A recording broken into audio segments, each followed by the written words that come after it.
Qu'est-ce qu'un bon dimensionnement? C'est quand la solution est adaptée à la taille du problème.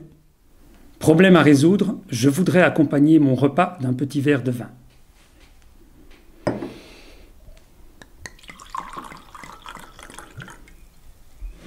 Je me demande si ce verre est bien dimensionné par rapport à la quantité de vin. Tous les réseaux doivent être dimensionnés, le réseau routier, le réseau de distribution d'eau et le réseau électrique. Si tout le monde prend de l'eau en même temps, le seul problème que ça pose, c'est que tout le monde aura un peu moins de pression au robinet. Si je branche trop d'appareils électriques sur le même circuit, ça va sauter. La particularité du réseau électrique, c'est la sécurité d'alimentation.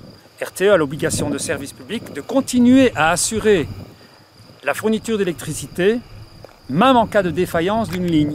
Il faut donc au moins une ligne de secours. Quels sont les besoins en électricité à la pointe en hiver actuellement? Pour le Briançonnais et du côté de l'Argentière, 88 MW, pour le Guillestrois et le Queyras, 56 MW, et pour l'Embrunais, 56 MW. Les pics de consommation de la Haute-Durance s'élèvent à 200 MW. Nous sommes alimentés par une ligne venant du nord de 100 MW, une deuxième ligne venant du sud de 100 MW également, une troisième ligne de 40 MW et une quatrième ligne de 70 MW. RTE peut assurer à ce jour jusqu'à 310 MW. Et la consommation en pointe est généralement de 200 MW. Pourquoi laisser une marge de 100 MW?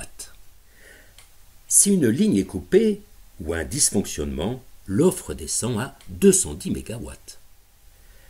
C'est pour cette raison que RTE a une obligation de service public d'assurer au-delà de 210 MW pour pallier à une défaillance. Imaginons que cette obligation de service public n'existe pas. Pour 200 MW, le transporteur d'électricité décide d'assurer 210 MW. Pas besoin de la ligne nord. Si des circonstances hivernales exceptionnelles faisaient battre des records de consommation, le réseau ne serait plus capable de fournir toute la puissance nécessaire, certaines zones ne seraient plus alimentées. D'où cette obligation de sécurisation. Pour le réseau d'eau, on évalue les besoins en eau. Et pour le réseau d'électricité, une petite particularité, c'est qu'on dimensionne à la pointe.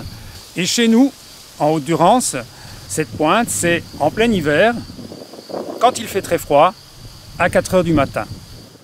Pour rénover le réseau électrique, il faut faire l'inventaire des besoins futurs à la pointe. RTE l'a fait pour nous jusqu'en 2025. Regardez. Qui consomme de l'électricité en Haute-Durance?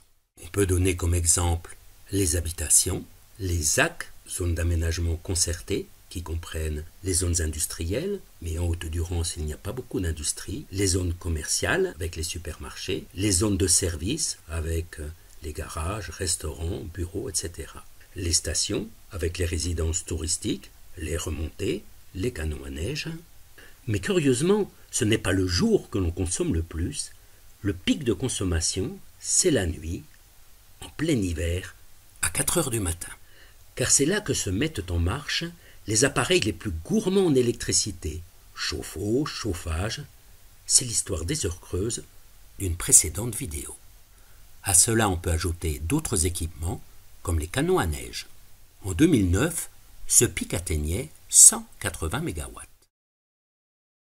C'est à partir de ce chiffre que RTE a évalué les pics de 2025, en ajoutant l'évolution tendancielle, comme l'augmentation de la population à raison de 1% par an, en retranchant deux éléments, les économies d'énergie à venir, citons comme exemple les bâtiments qui seront mieux isolés, et les productions locales d'électricité, barrages, éoliennes.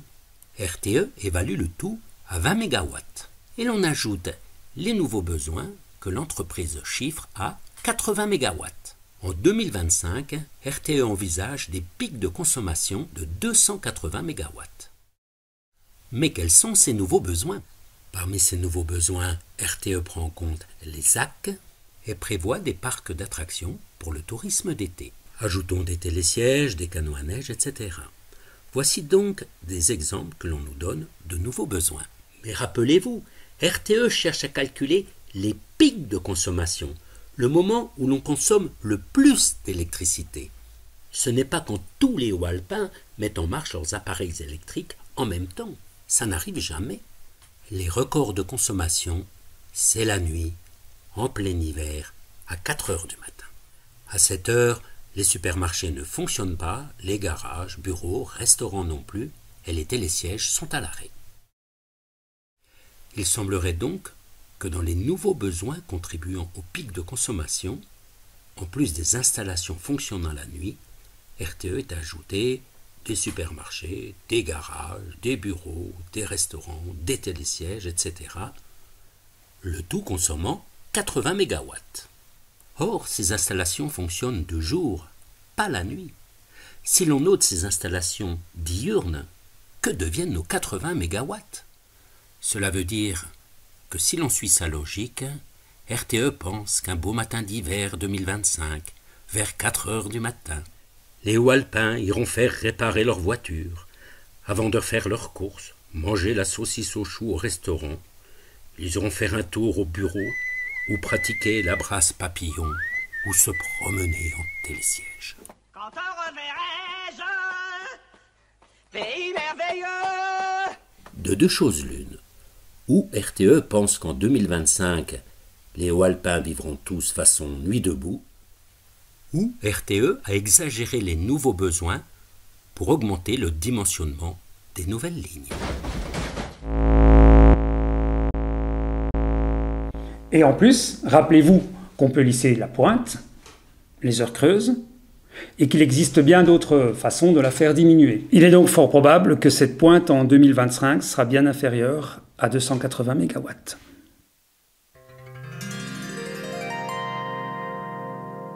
Celui-ci me semble parfaitement dimensionné.